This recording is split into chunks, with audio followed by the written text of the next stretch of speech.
Hi, so this is a Lucy Leby video. I've been away for a little bit and I see that there's been a lot of really interesting videos and a lot of videos actually about Lucy Leby and about the possibility of a mistrial. Lots of new information coming to light, especially about things that were kept back from the jury. So it looks like there's a lot of pressure building up, snowballing on the idea that there has been a mistrial. You know, the whole trial needs to be looked at again, and Lucy is looking more and more innocent as time goes on. So I'm just going to quickly mention Black Belt Barrister for anyone who hasn't seen his channel. It's general good legal advice, and he's weighed in on Lucy Leby a little bit. And what I like about his channel is when he's talking about legal advice, he does actually stick to the facts of legality. So you get some really good informative help for whatever your legal question is. That's worth a look. So the main thing that's been happening really is a lot of emails have come to light. So there's JRM.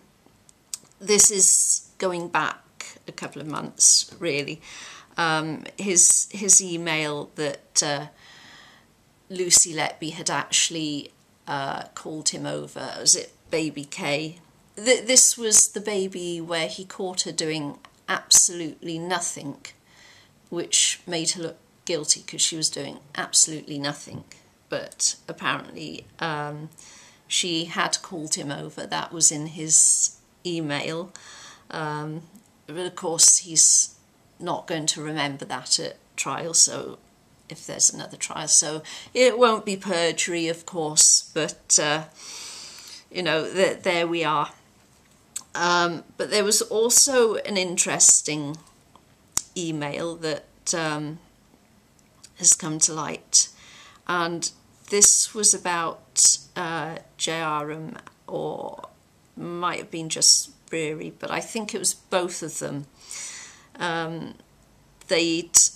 Their first visit to the police station, it was actually to pique interest in Lucy Leby, and this was around the time that they'd been told again and again, there's no case, no smoking gun, just, you know, let it rest.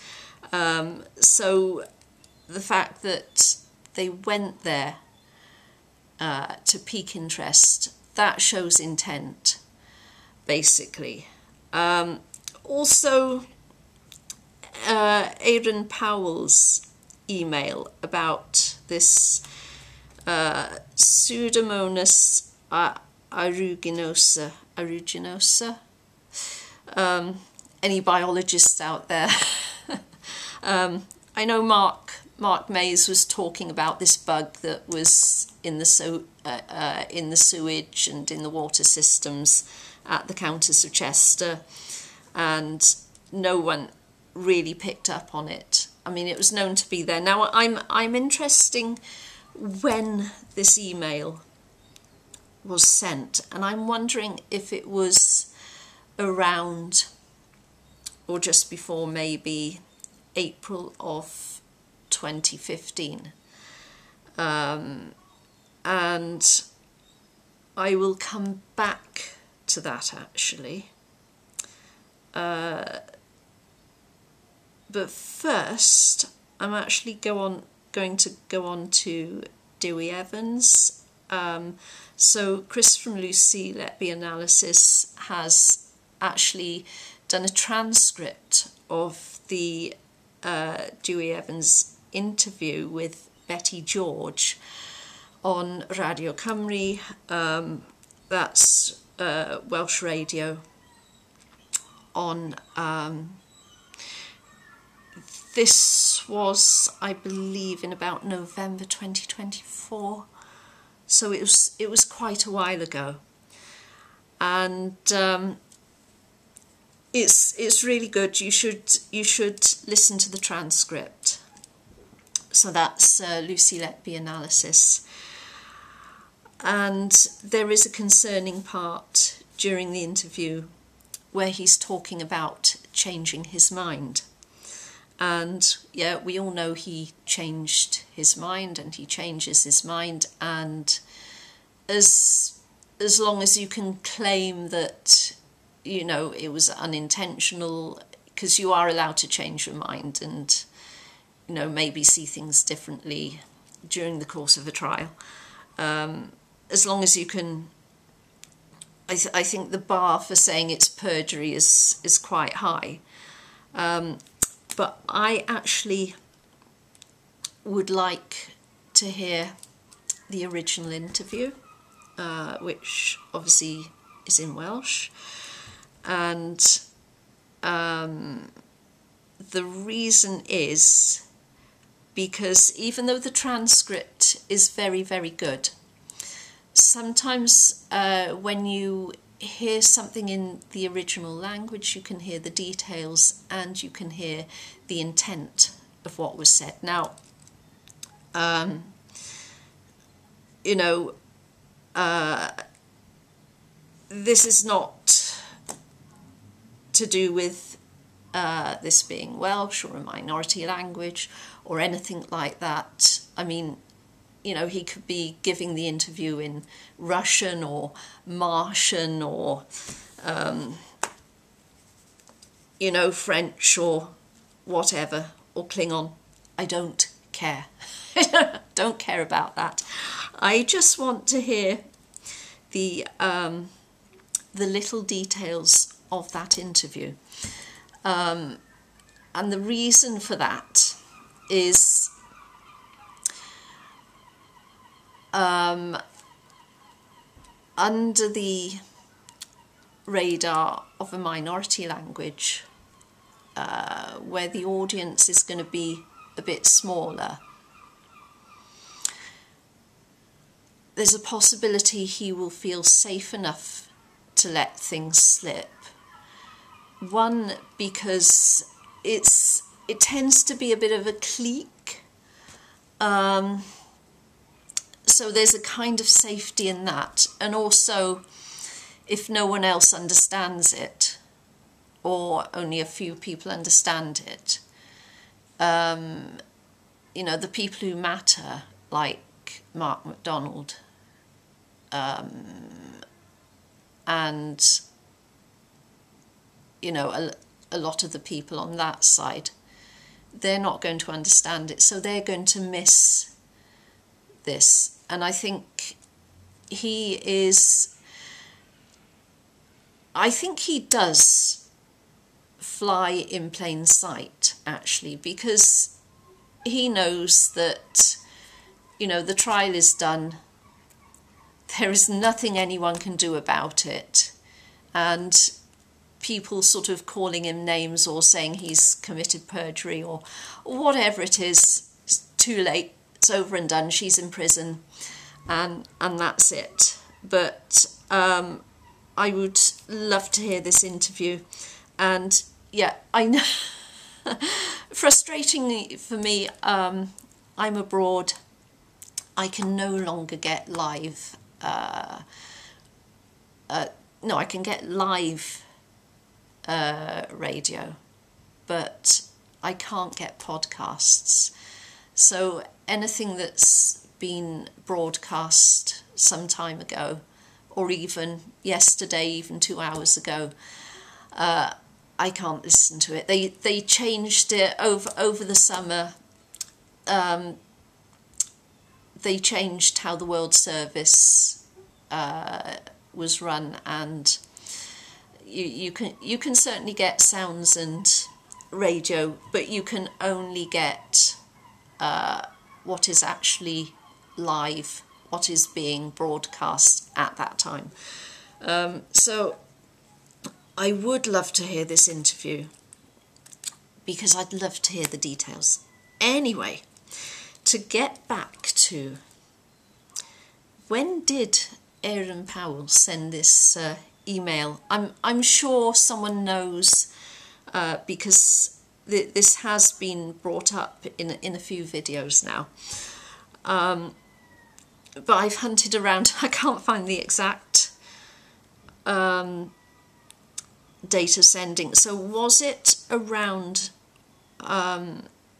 the April 2015 period, or even before that? And the reason I am wondering this, as I've mentioned before, around April 2015, so this would be around the time of baby A,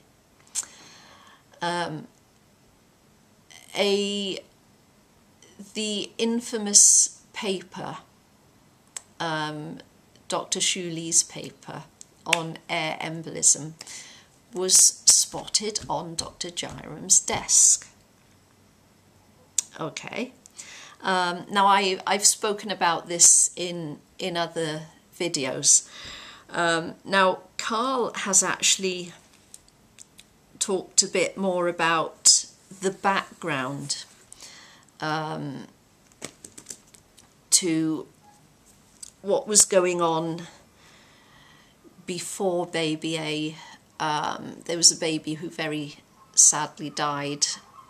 Doctors possibly facing a lawsuit, but he actually looked at the background to the Countess of Chester premature neonatal unit, and a lot of those babies, I think they'd been at the Liverpool Women's Hospital before, but Dr. Breary was certainly instrumental in wanting to set up this unit at, or expand this unit at the Countess of Chester, which was quite ambitious. And I'm not sure if Jairam was involved in that as well. I mean, those two are seriously like Dastardly and Muttley. Yeah, you work out which is which.